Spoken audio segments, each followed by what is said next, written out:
The plate slipped from Clara's fingers and shattered against the floor, sending ceramic shards in all directions. The crash vibrated through the soles of her shoes. She froze, waiting for the angry shouts that always followed broken dishes.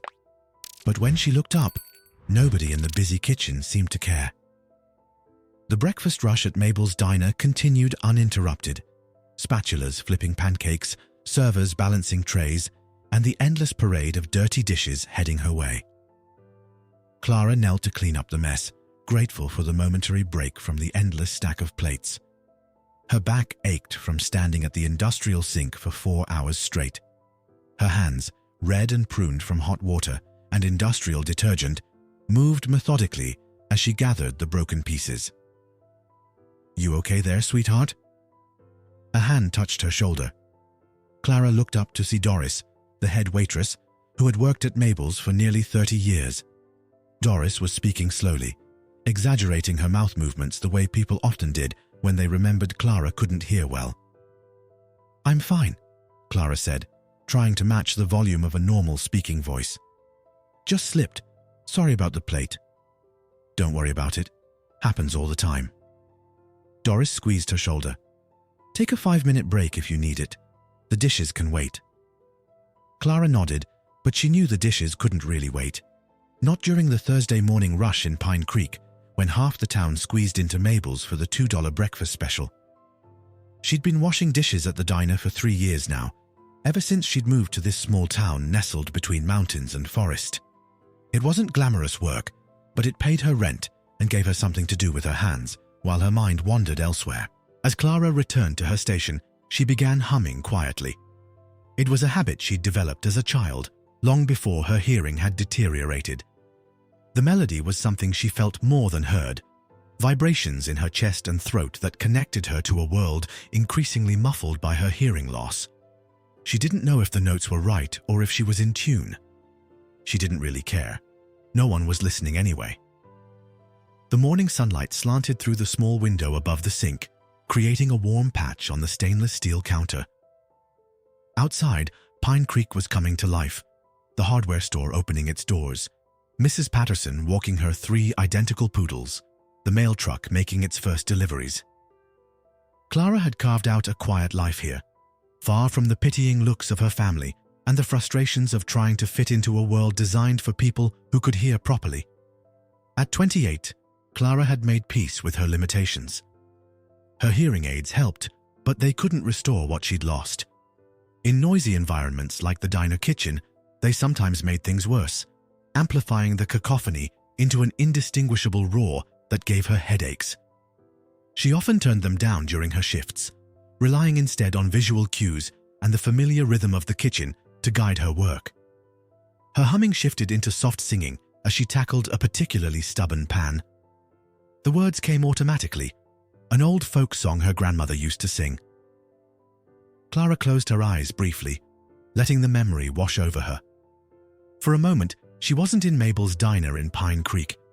She was a little girl again, sitting on her grandmother's porch swing, watching fireflies emerge at dusk while her grandmother's gentle voice carried through the evening air. "That's beautiful." The voice jolted Clara back to reality. She spun around, nearly dropping another plate when she saw who had spoken. The man standing before her was unmistakable, even to someone who didn't own a TV. Alexander King, the celebrity chef whose face appeared on cooking shows, magazine covers, and best-selling cookbooks. His restaurants had earned Michelin stars. His charity foundations had raised millions.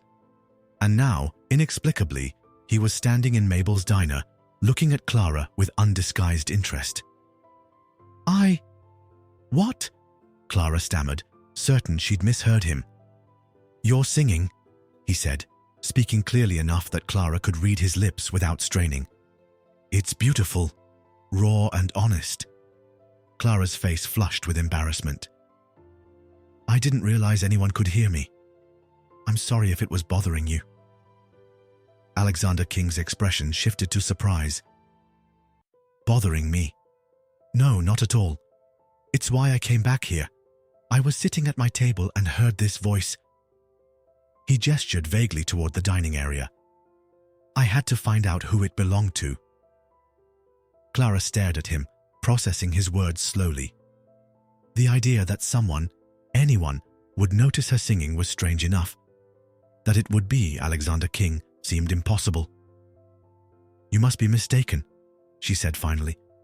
"I can't really sing. It helps me work." "Do you know who I am?" he asked, not unkindly. "Yes," Clara admitted. "You're Alexander King, the chef." "I'm also a producer," he said. "I've worked with musicians, not just restaurants, and I know talent when I hear it." Clara laughed nervously. "I have hearing loss," she said bluntly. "I can't even tell if I'm in tune." Alexander's expression didn't change. "Music isn't just about perfect pitch. It's about emotion, connection." He reached into his jacket pocket and pulled out a business card. "I'm in town scouting locations for a new restaurant, but I'm also working on a charity concert next month. We're looking for undiscovered talent." He held out the card. Clara stared at it, making no move to take it. "Why would you want me?" she asked. "Because authentic voices are rare," he said simply. "Think about it. Call me if you're interested." Before Clara could respond, Doris appeared at Alexander's elbow. "Mr. King, your breakfast is getting cold," she said, obviously thrilled to have a celebrity in her section. "Can I get you anything else? More coffee? Our apple pie is homemade."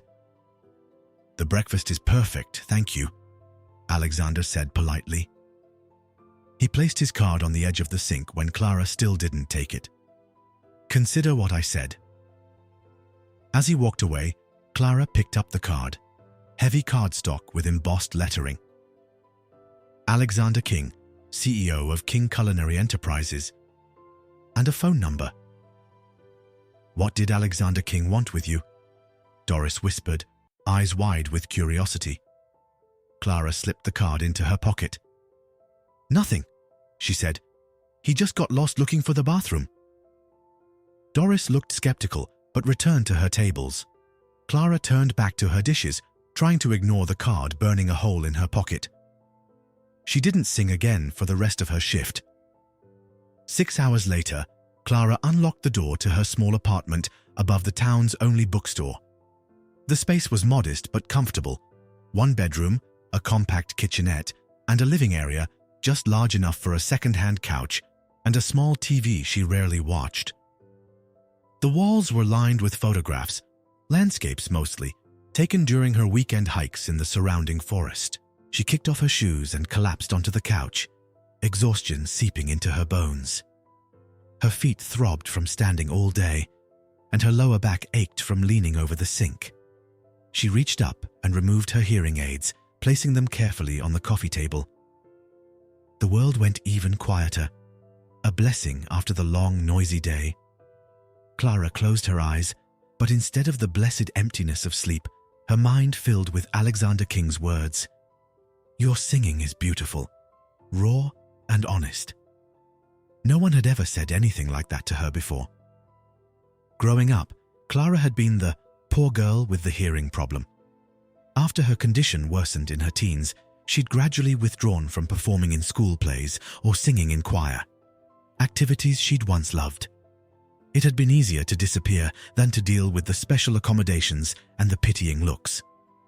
She pulled the business card from her pocket and studied it, running her fingers over the raised lettering. Was this some kind of cruel joke? Or worse, was Alexander King one of those people who collected inspiring stories of people with disabilities to make himself look charitable? Clara tossed the card onto the coffee table and went to shower, determined to wash away the odd encounter along with the smell of dishwater and grease.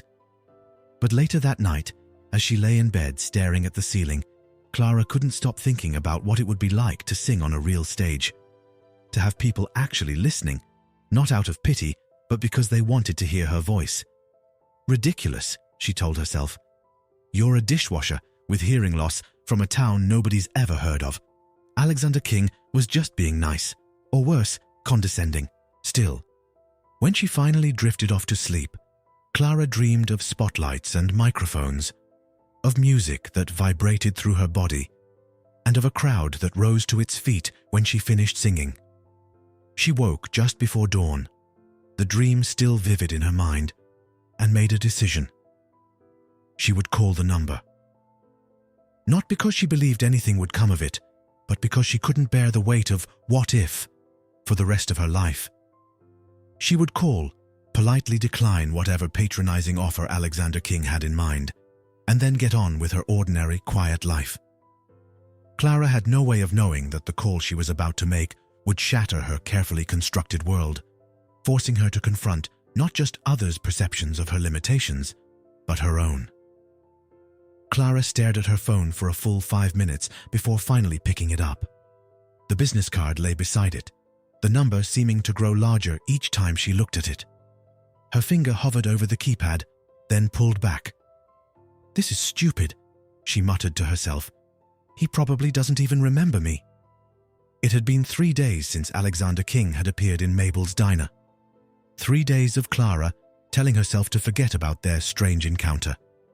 3 days of failing to do so. She glanced at the clock, 6:30 a.m.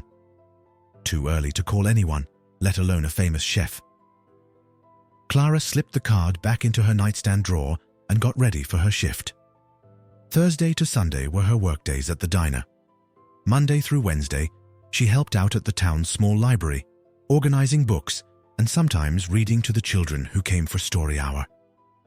It wasn't much of a life, but it was hers. As Clara walked the 4 blocks to Mabel's, the morning air was crisp against her face. Pine Creek was waking up around her, shopkeepers sweeping their sidewalks, the mail carrier sorting letters in the back of his truck, old Mr. Finley walking his ancient basset hound at exactly the same time as every other morning.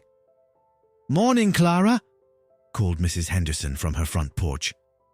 Clara waved back, quickening her pace.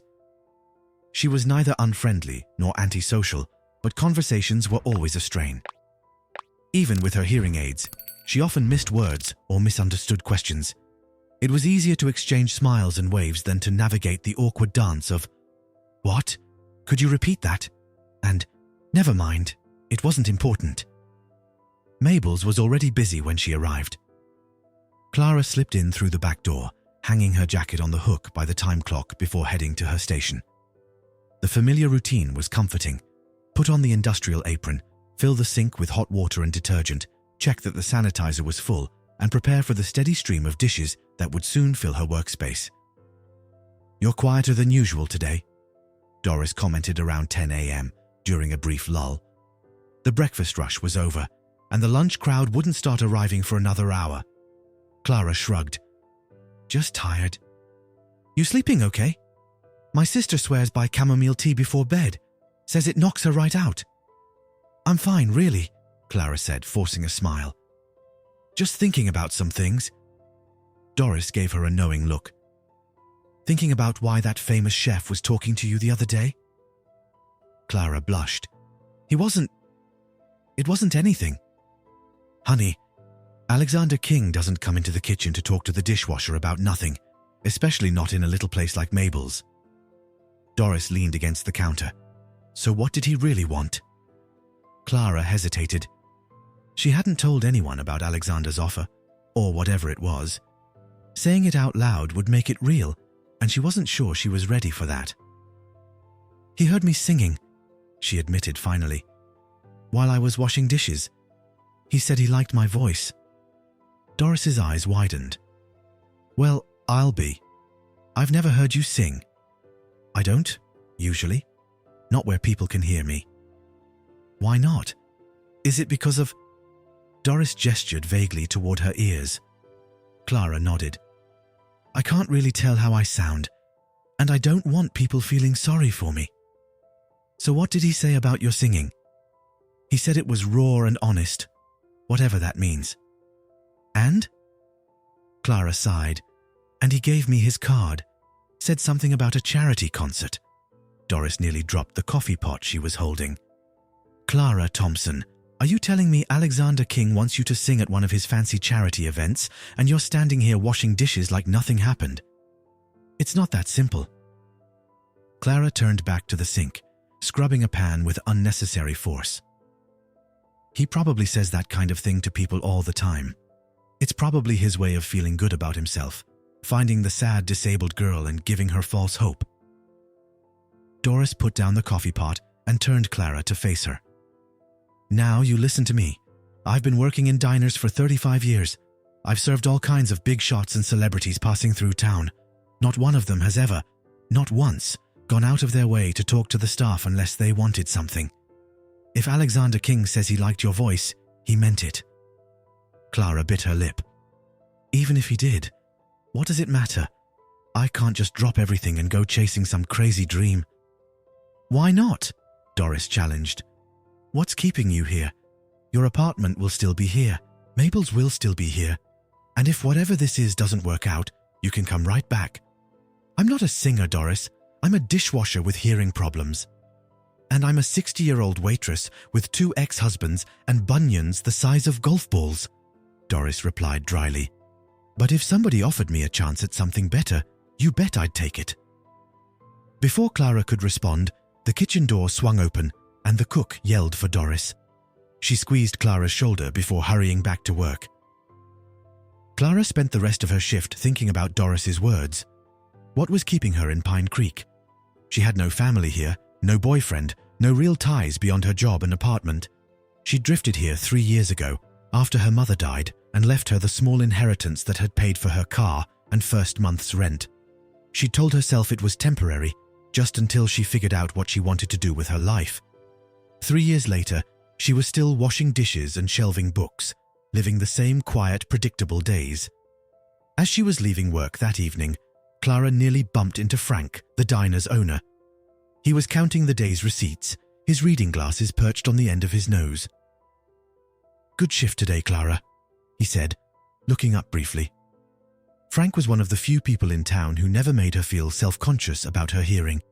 He always made sure to face her when speaking, and never seemed annoyed when she asked him to repeat something. "Thanks, Frank."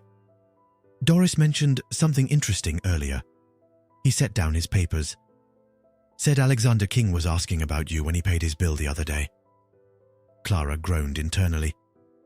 "It was nothing." "Didn't sound like nothing. Sounded like he was impressed by your singing." "I wish Doris would mind her own business." Frank chuckled. "Small town, Clara. Nobody's business stays their own for long." His expression grew more serious. "Look, I don't know what King said to you, but if he's offering you some kind of opportunity, you should consider it." "You too?" Clara sighed. "I have a life here, Frank." "Do you?" he asked gently. "Or do you have a routine?" The question stung because Clara knew it was true. She had a routine, not a life. She went to work, came home, read books, took walks in the forest on her days off, and repeated it all the next week. She rarely dated. The few attempts had been awkward disasters of missed words and uncomfortable silences. She had acquaintances, but few close friends. She was existing, not living. "I'll think about it," she said finally. "Good." Frank nodded, returning to his paperwork. "And Clara? We'd miss you around here, but we'd be real proud too."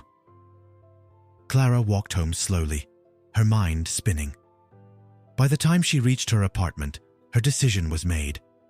She took a deep breath, pulled out Alexander King's card, and dialed the number before she could change her mind. To her surprise, he answered on the second ring. "Alexander King." Clara froze. She hadn't expected him to answer personally. She'd imagined leaving a message with an assistant or a voicemail system. "Hello?" he prompted. "Mr. King," she managed. "This is Clara Thompson, from the diner in Pine Creek. You, gave me your card a few days ago." There was a brief pause, and Clara's heart sank. He had forgotten her. "Clara," he said, his voice warming. "The dishwasher with the beautiful voice. I was hoping you'd call." Relief washed over her. "You were?" "Of course. Did you think about my offer?" "I'm still not sure what your offer is exactly," Clara said cautiously. "Fair enough." Alexander chuckled. "I'm organizing a charity concert in Boston next month. Proceeds go to music education programs for underprivileged kids. I'd like you to perform." Perform? On stage? In front of people? That's generally how concerts work, yes. But I've never done anything like that. Clara's voice rose with panic. I don't have training. I don't even know if I can sing properly. And my hearing… I heard you sing, Clara. Alexander interrupted gently. That's all I needed to hear. As for the rest, we can work with that. I have coaches, sound engineers, whatever you need. Clara sank onto her couch, feeling lightheaded. Why me? There must be thousands of singers who would jump at this chance. Thousands of trained, polished, packaged singers. Yes, Alexander agreed. But that's not what I'm looking for. This event is about authenticity. Real people with real stories and real talent. When I heard you singing, not performing for anyone but yourself, there was something genuine there. Something that can't be taught. Clara was silent, trying to process his words. Look, I understand this is sudden, Alexander continued. The concert is on June 15th, about 5 weeks from now. I can arrange for you to come to Boston next week. We'll cover all expenses, travel, hotel, meals. You can meet the team, see the venue, get a feel for what this would entail. If after that you decide it's not for you, no hard feelings. You'll have had a free trip to Boston, and I'll have had the pleasure of introducing you to some great people. It sounded too good to be true. I don't know. What's holding you back, Clara? The question, the same one Frank had essentially asked earlier, hung in the air between them. I'm scared, she admitted, surprising herself with her honesty. I've spent most of my life trying not to stand out, trying not to be the deaf girl. And now you're asking me to get on stage in front of who knows how many people. 5,000, give or take, Alexander said. Clara nearly dropped the phone. 5,000 people? It's for a good cause. She took a deep breath. What if I freeze? What if I can't hear the music properly? What if I make a fool of myself and everyone's only clapping because they feel sorry for me? What if you're amazing and this changes your life? Alexander countered. What if you inspire someone else with hearing loss to pursue their dreams? What if this is exactly what you were meant to do? Clara closed her eyes, imagining herself on a stage in front of thousands of strangers. The thought was terrifying. But then she imagined herself, 5 years from now, still washing dishes at Mabel's, still wondering what might have happened if she'd been brave enough to say yes. That thought was even more terrifying. Okay, she said quietly. I'll come to Boston next week. Excellent. Alexander sounded genuinely pleased. I'll have my assistant arrange everything and email you the details. Is Wednesday convenient? Wednesday is fine. Clara gave him her email address, still not quite believing what she was agreeing to. Perfect. I'll see you then, Clara. And thank you for taking this chance. After they hung up, Clara sat motionless on her couch for a long time, wondering if she'd just made the biggest mistake of her life, or the best decision she'd ever made. Either way, she knew there was no going back now. She went to her bedroom and opened the closet door. At the back, behind winter coats and boxes of old books, was a guitar case she hadn't opened in years. It had belonged to her father, who taught her to play before he left when she was 12. Clara pulled it out and ran her fingers over the worn case before unlatching it. The guitar inside was nothing special, a mid-range acoustic that had seen better days. But when she held it, memories flooded back. Sitting on the porch with her dad, learning basic chords, singing along to old country songs on the radio. Clara strummed the strings gently. The guitar was badly out of tune, but the feel of it in her hands was familiar and comforting. She began adjusting the strings, tightening and loosening until the notes sounded right to her imperfect ears. Then, tentatively at first but with growing confidence, she began to sing. The same song Alexander had heard in the diner kitchen, her grandmother's folk song. For the first time in years, Clara allowed herself to sing without holding back, without worrying who might hear or what they might think. She sang for herself, for the little girl who used to love music before fear and self-doubt had silenced her. And as the last notes faded in her small apartment, Clara made another decision. No matter what happened in Boston, whether she ended up on stage or back at Mabel's, she would never stop singing again. As she carefully placed the guitar back in its case, her phone buzzed with an incoming email. It was from Alexander's assistant, flight and hotel confirmations for Wednesday. It was really happening. Clara's hands trembled slightly as she scrolled through the details.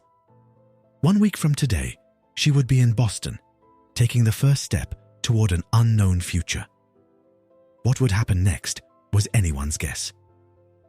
Clara had never been on an airplane before. As she buckled her seatbelt and felt the engines rumble beneath her, she gripped the armrests until her knuckles turned white. The woman in the seat next to her, a middle-aged business traveler who had already pulled out her laptop, gave Clara a sympathetic smile. "First time flying?" she asked. Clara nodded, trying to slow her racing heart. "It gets easier," the woman assured her. "The takeoff and landing are the worst parts. Everything in between is boring." "Thanks," Clara said, forcing herself to loosen her grip on the armrests. She'd barely slept the night before, her mind running through all the ways this trip could go wrong. What if Alexander King had changed his mind? What if this was an elaborate prank? What if she got lost in Boston? The city was so much bigger than Pine Creek, with its single main street and handful of traffic lights. Clara had spent her last few days in a whirlwind of preparation. She'd arranged for time off from both the diner and the library, packed and repacked her suitcase countless times, and tried to research what to expect. Frank had insisted on driving her to the airport in Billings, 2 hours from Pine Creek. "You sure about this?" he'd asked as he'd helped her with her suitcase at the departure drop-off. "No," Clara had admitted, "but I'm doing it anyway." Frank had grinned and given her a quick hug. "That's my girl. Call if you need anything. And Clara, have fun. You deserve it." Now, as the plane gathered speed and lifted off the runway, Clara closed her eyes and took deep breaths. This was really happening. She was leaving Pine Creek behind, if only for a week, and stepping into the unknown. The flight to Boston took nearly 6 hours, including a layover in Chicago.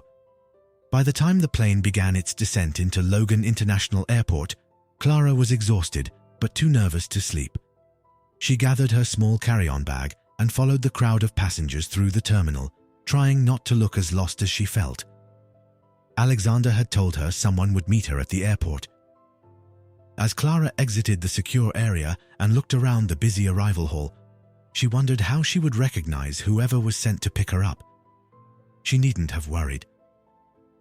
A young woman holding a sign that read Clara Thompson spotted her and approached with a friendly smile. "Clara, I'm Megan, Alexander's assistant.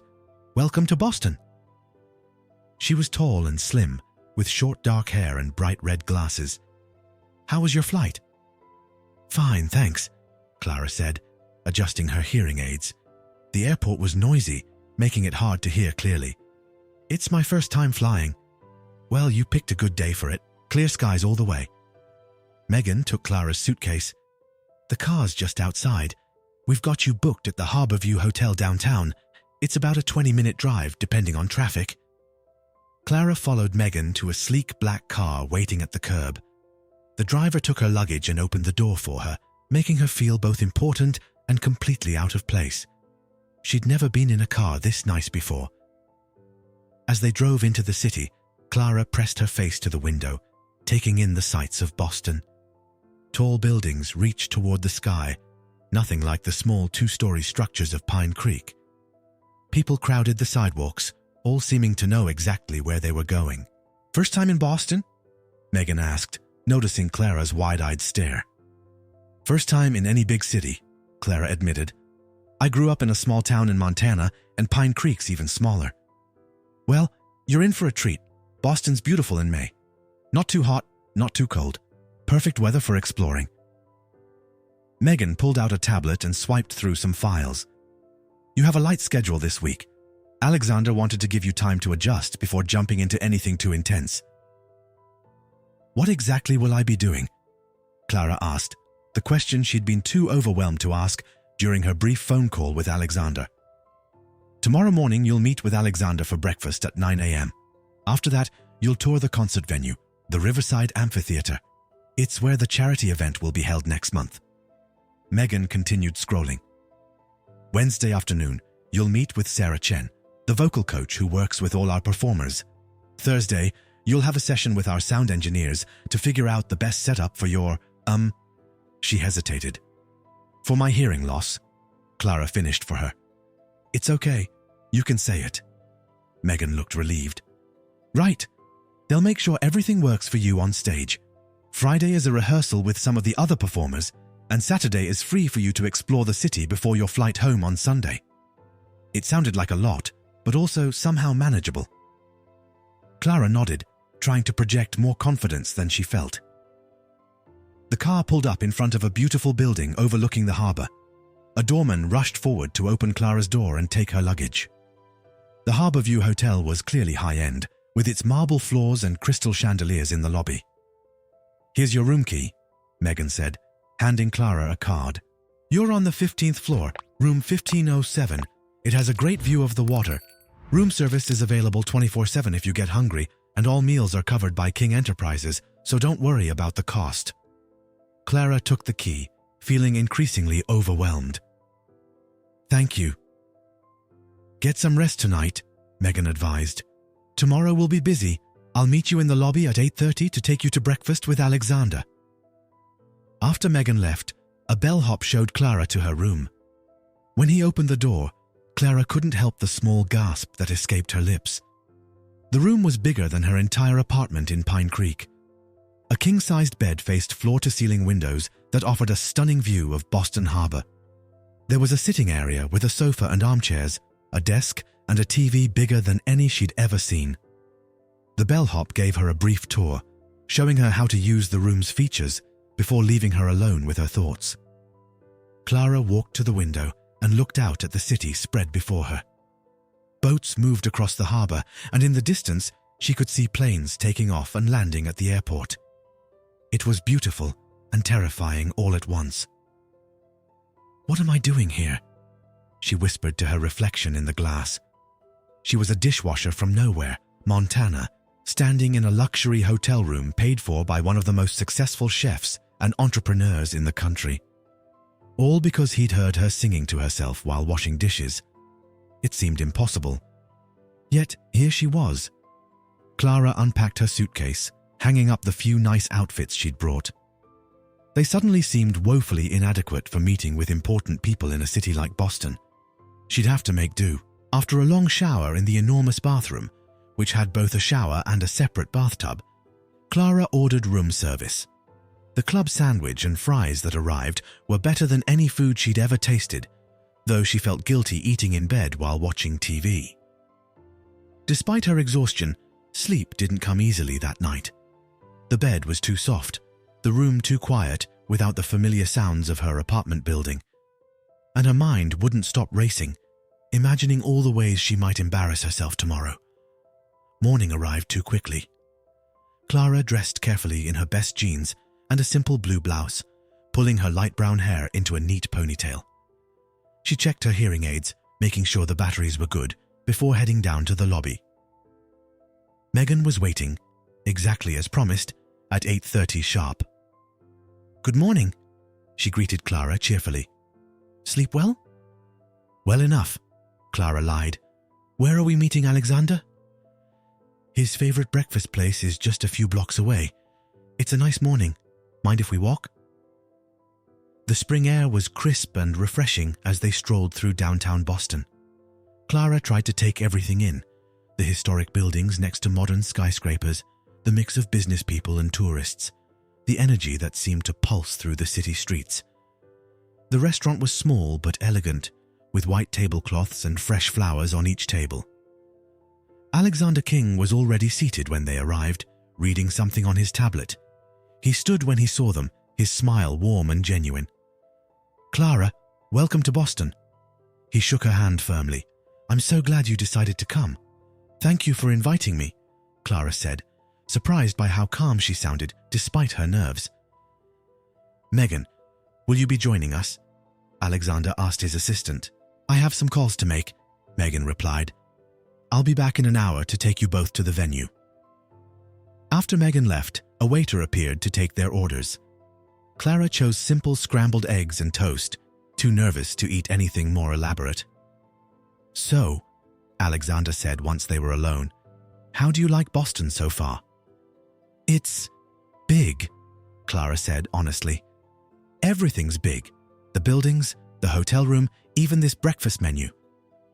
She smiled slightly.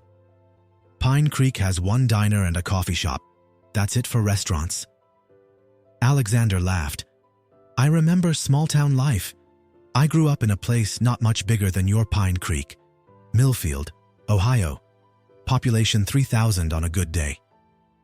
Clara looked at him with surprise. She'd assumed someone as successful as Alexander King had come from money and privilege. You seem shocked, he noted, amusement in his eyes.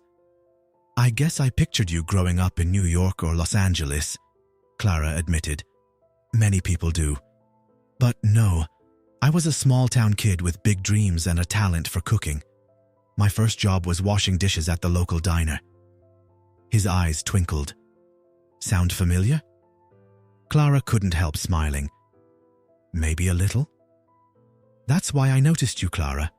Beyond your voice, which is genuinely special, I recognized something in you. The same hunger for something more that I once had. Their food arrived, giving Clara a moment to gather her thoughts. She wasn't sure she had any hunger for something more. Until Alexander had appeared in Mabel's diner, she'd been perfectly content with her quiet life. Hadn't she? Tell me about the charity concert, she said, changing the subject. What exactly would I be doing if I agreed to perform?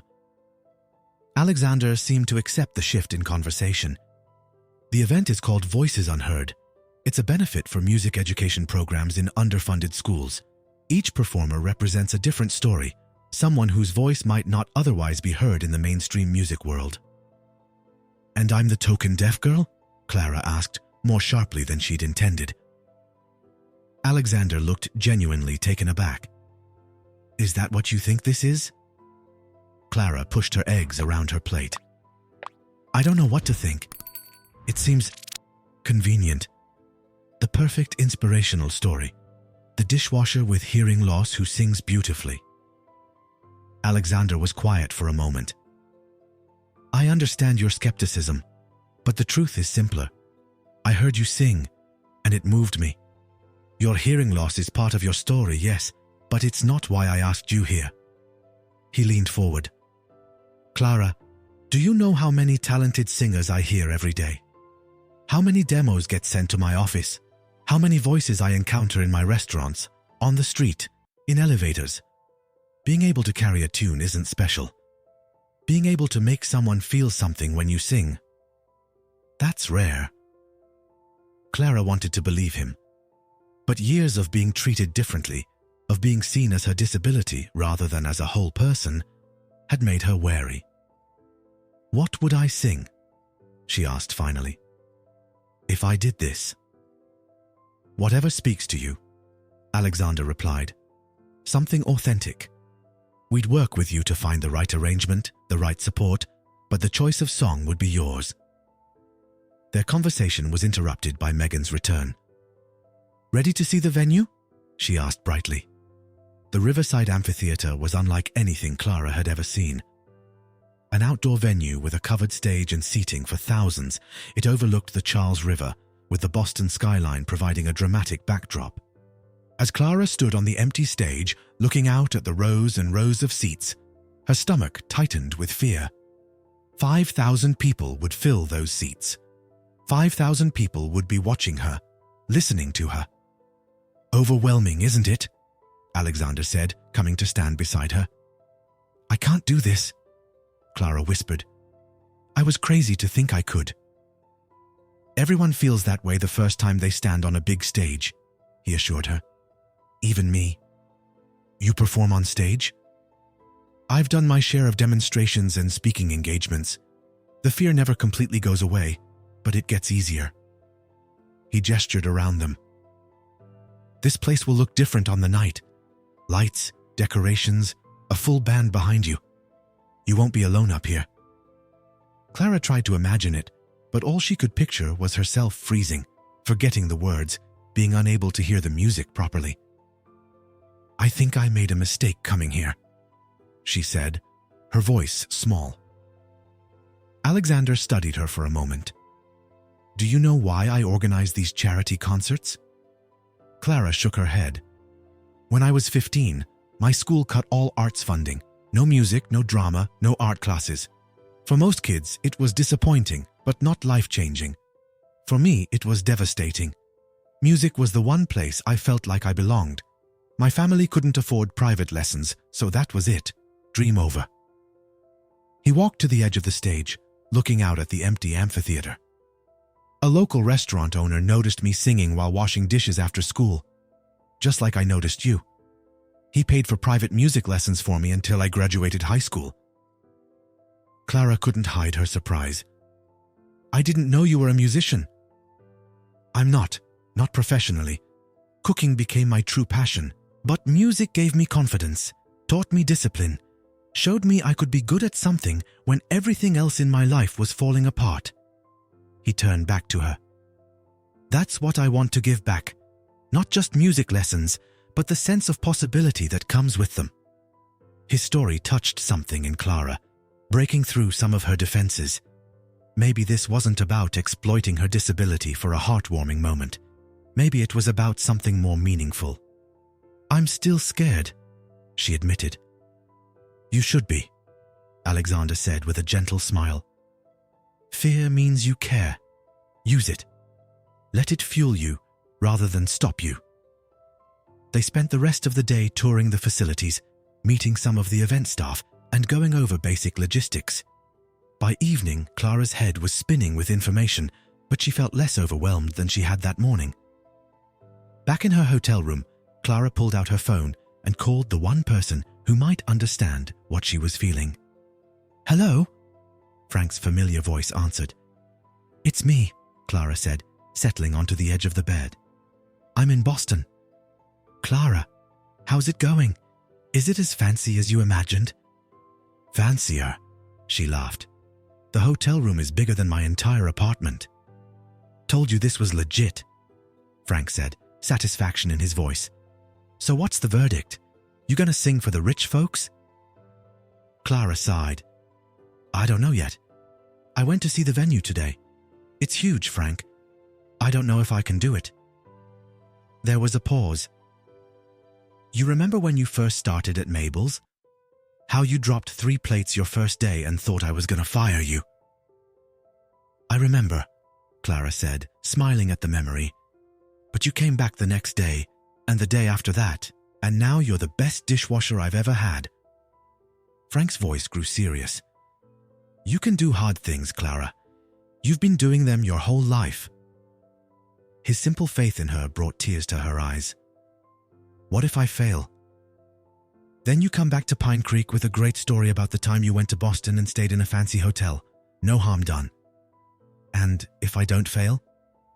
Then you come back with an even better story. Maybe you stay at Mabel's, maybe you don't. But you'll know what you're capable of either way." Clara wiped her eyes. "Thanks, Frank. Don't mention it.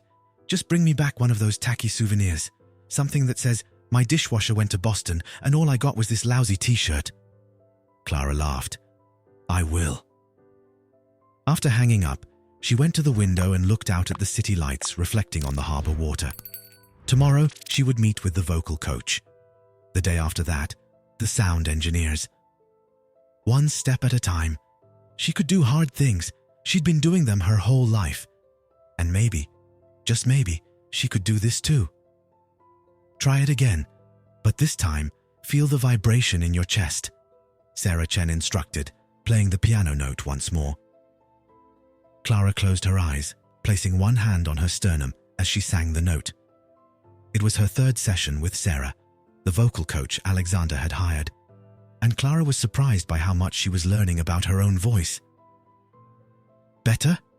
Sarah said with an approving nod. "You have excellent pitch for someone with hearing loss." My hearing wasn't always this bad, Clara explained.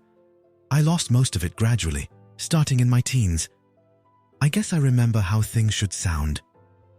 Sarah, a petite woman in her 50s with salt and pepper hair pulled into a neat bun, had been patient and encouraging from the start.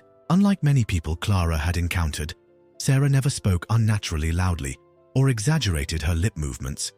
She simply made sure she was facing Clara when she spoke and expressed herself clearly. The human voice is about more than what we hear, Sarah said, closing the piano lid. It's about what we feel, physically and emotionally. That's why some singers with perfect pitch still can't move an audience, while others with technical flaws can bring people to tears. It was Thursday afternoon, and Clara had been in Boston for 3 days now. The initial terror of the unknown had faded into a nervous but manageable anticipation. Each day had brought new experiences and challenges. That morning, she'd spent 2 hours with the sound engineers who had shown her the special in-ear monitors they were designing for her performance. Unlike regular earpieces that might interfere with her hearing aids, these were customized to work with them, providing just the right amount of sound reinforcement without feedback. The in-ears will let you hear yourself and the band clearly, the lead engineer Dave had explained. We'll have visual cues set up too, lights that pulse with the beat, just in case. And we'll do multiple rehearsals so you feel comfortable with everything. Their matter-of-fact approach to accommodating her needs, without making her feel like a burden or a special case, had eased some of Clara's anxiety. They treated her hearing loss as a technical challenge to solve, not a limitation to overcome. Now, as her vocal session with Sarah ended, Clara felt a growing confidence in her ability to actually do this, to stand on that stage and sing. "You've made remarkable progress," Sarah told her, gathering her sheet music. "Have you decided what song you'll perform at the concert?" Clara nodded. "I think so. It's an old folk song my grandmother used to sing to me. It's about finding your way home after being lost." "Perfect," Sarah smiled. "Personal meaning always translates to the audience. Let's work on the arrangement tomorrow." As Clara left the studio, she found Megan waiting for her in the reception area. "How did it go today?" Megan asked, falling into step beside Clara as they walked down the hallway. "Good, I think. Sarah seems happy with my progress." "She should be. I heard you in there. You've got a beautiful voice." Clara felt her cheeks warm at the compliment. "Thanks. Alexander wanted me to remind you about tomorrow's group rehearsal with some of the other performers. It's at 10 a.m. at the amphitheater." Clara's stomach tightened. She'd been so focused on her individual sessions that she'd almost forgotten about meeting the other artists. What would they think of her? Would they see her as a charity case, the token inspirational story? "Will everyone be there?" she asked. "Just 3 others," Megan assured her. "It's a preliminary run-through to get everyone comfortable with the space and each other. The full dress rehearsal isn't until the week of the concert." That was somewhat reassuring. Clara had been working with one song, her grandmother's folk tune, but she wasn't sure if it was good enough for a professional concert. "Do you know who the other performers are?" she asked as they exited the building. "Let's see." Megan consulted her ever-present tablet. "There's James Wilson, a blues guitarist from New Orleans, May Lynn, a classical pianist who grew up in foster care, and the Rogers Brothers, a country duo from Appalachia." "They all sound so legitimate," Clara said, voicing her insecurity. "What am I doing there with them?" Megan looked up from her tablet, surprise on her face. "You're just as legitimate as they are, Clara. Alexander doesn't invite people to perform out of pity or for show. He genuinely believes in your talent." Clara wanted to believe that was true. The past few days had begun to convince her, but doubt still lingered. They had reached Clara's hotel, and Megan checked her watch. "I've got to run to another meeting. Alexander asked if you'd join him for dinner tonight at his restaurant downtown. Is 7 p.m. okay?" "Sure," Clara agreed, though the thought of dining at one of Alexander King's famous restaurants made her nervous all over again. What should she wear? What if she used the wrong fork? After Megan left, Clara went up to her room to rest before dinner. The past few days had been exhausting, physically, mentally, and emotionally. Every session pushed her further out of her comfort zone, forcing her to confront fears she'd carried for years. Her phone buzzed with a text from Doris back at the diner. "How's big city life treating you? We miss your face." Clara smiled and sent back a quick update, along with a photo she'd taken of the Boston skyline from her hotel window. It was strange to think that while her life was changing in ways she never could have imagined, Pine Creek continued just as it always had. Mabel's diner serving breakfast specials, Mrs. Patterson walking her poodles, the mail truck making its rounds. At 6:30, Clara dressed in the nicest outfit she'd brought. Black pants and an emerald green blouse she'd splurged on last Christmas, but never had occasion to wear. She pulled her hair into a sleek bun and applied a light touch of makeup. The woman who looked back at her from the mirror seemed different somehow, more confident, less afraid. The restaurant, simply called King's, was located in the heart of downtown Boston. The exterior was understated, with just a small gold plaque beside the door bearing the name. Inside, however, was a different story. Warm lighting, elegant decor, and the soft murmur of conversation created an atmosphere of relaxed sophistication. Alexander was waiting for her at a corner table.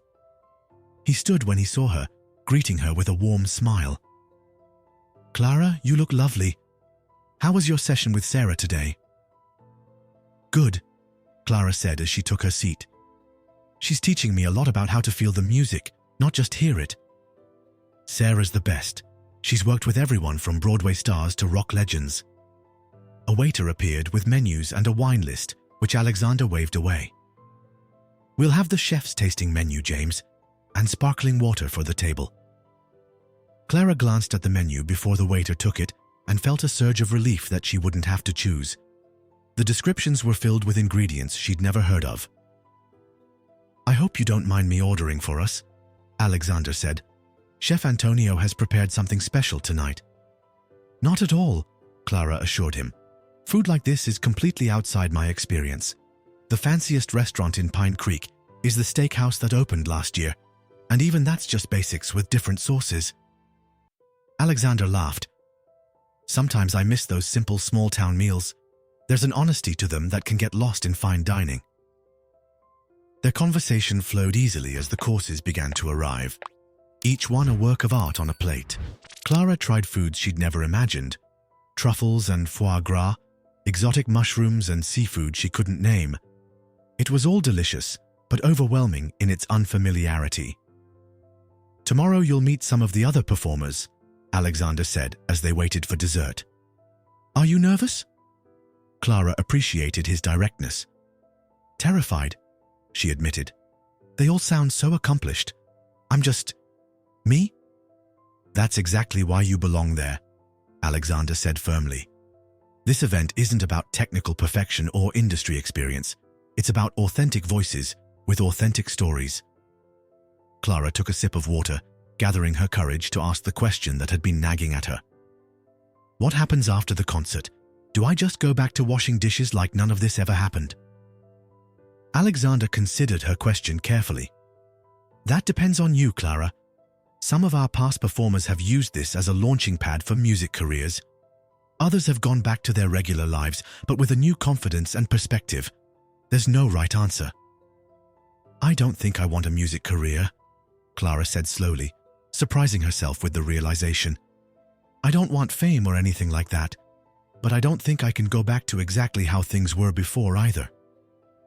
"Change is inevitable once we step outside our comfort zones," Alexander agreed. "But that doesn't mean you have to know what's next right away. Take this one step at a time." His words eased some of Clara's anxiety about the future. She didn't have to have everything figured out. She just had to get through the next day, the next week, the concert itself. After that, well, after that would come later. The following morning, Clara arrived at the Riverside Amphitheater with butterflies in her stomach. This would be her first time working with other performers, her first time truly testing whether she belonged in this world. The amphitheater looked different today. Technicians were setting up sound equipment, lights were being adjusted, and a small group of people were gathered near the stage. Clara recognized Megan among them and headed in that direction. "Clara, right on time," Megan greeted her. "Let me introduce you to everyone." James Wilson, the blues guitarist, was a tall man with graying dreadlocks and hands that bore the calluses of decades of playing. Mei Lin, the classical pianist, was about Clara's age, with a quiet intensity and watchful eyes.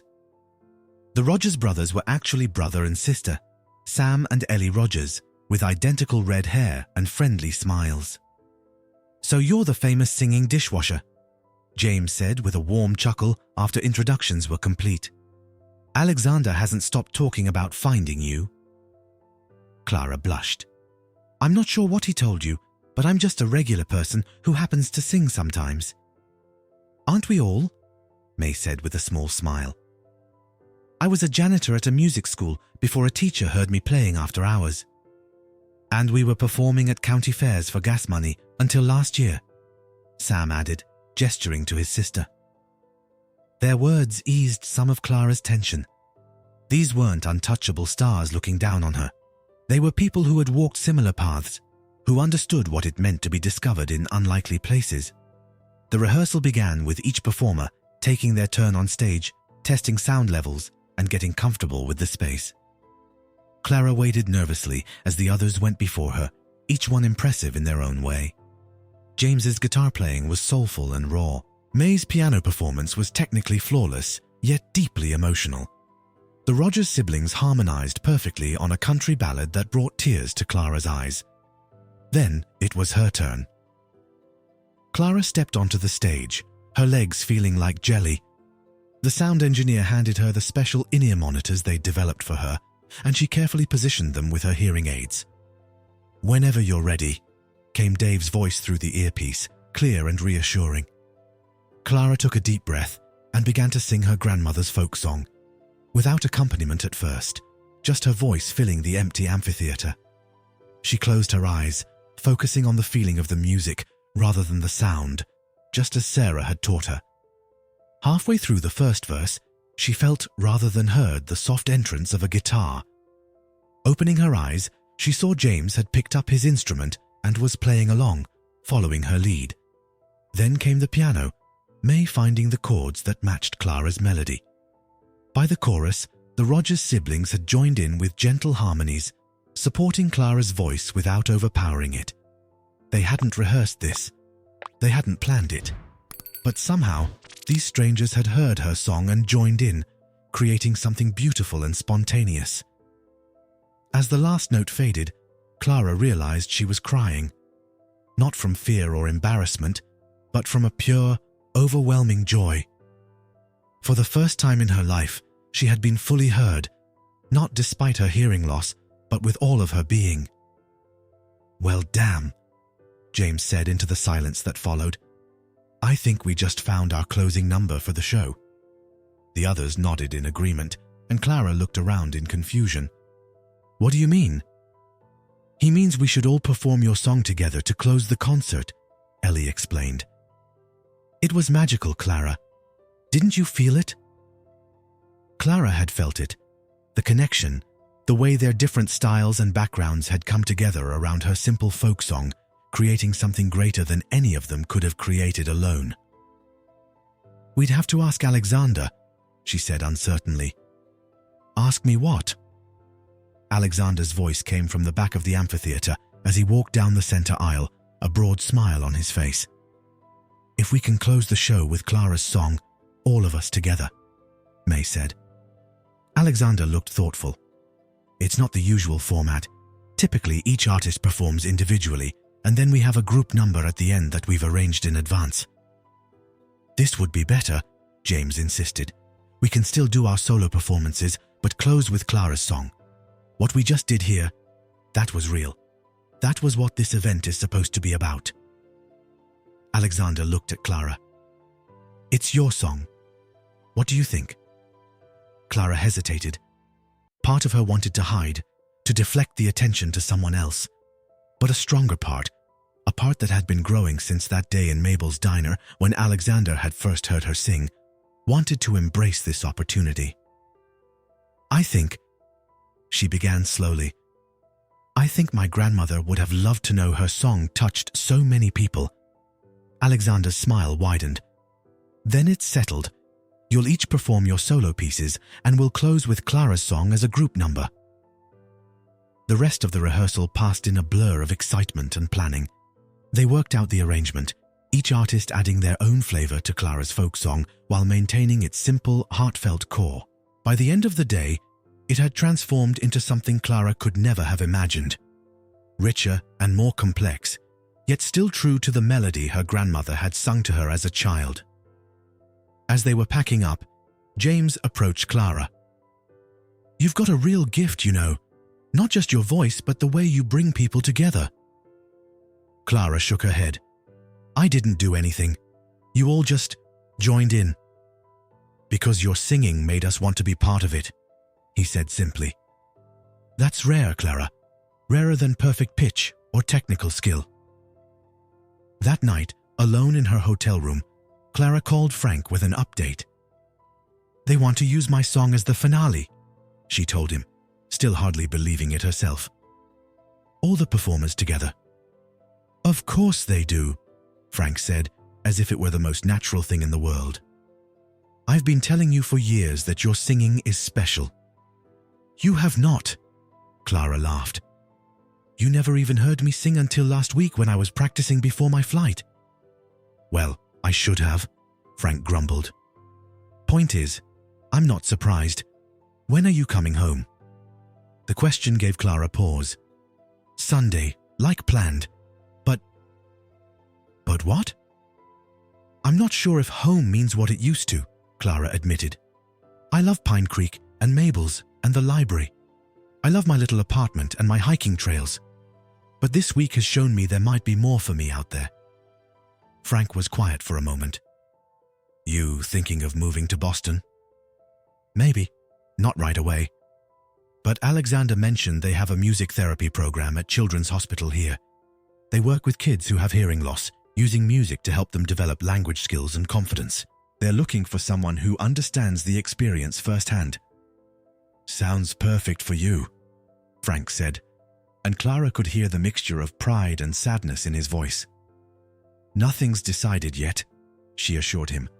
"I still have the concert to get through first." "You'll be amazing," Frank said firmly. "And Clara, whatever you decide, Pine Creek will always be here. But don't let that keep you from finding where you're supposed to be." The remaining days in Boston flew by in a whirlwind of rehearsals, final fittings for her concert outfit, a simple but elegant blue dress provided by the event's wardrobe department, and moments of both terror and exhilaration as the reality of what she was about to do sank in. Before she knew it, it was Sunday, time to return to Pine Creek. But unlike when she'd arrived, Clara now had a clear plan. She would go back, work her shifts at Mabel's and the library, and prepare for the concert. Alexander had arranged for her to return to Boston the week before the event for final rehearsals. After that would depend on many things, including an interview scheduled with the music therapy program at Children's Hospital. As her plane took off from Logan International Airport, Clara watched Boston recede beneath her. A week ago, she'd been terrified of flying, terrified of the unknown. Now, the fear was still there, but it was accompanied by something else: excitement, anticipation, hope. Clara Thompson, the dishwasher with hearing loss from Pine Creek, Montana, was flying home. But she was no longer just a dishwasher. She was a singer, a performer, possibly a future music therapist. She was someone who had faced her fears and found her voice. And in just 5 weeks, 5,000 people would hear it. As the plane rose above the clouds, Clara closed her eyes and felt the vibrations of the engines through her seat. She began to hum her grandmother's folk song, the one that would soon bring together artists from different backgrounds and traditions on one stage. The one that had, in a way, already changed her life.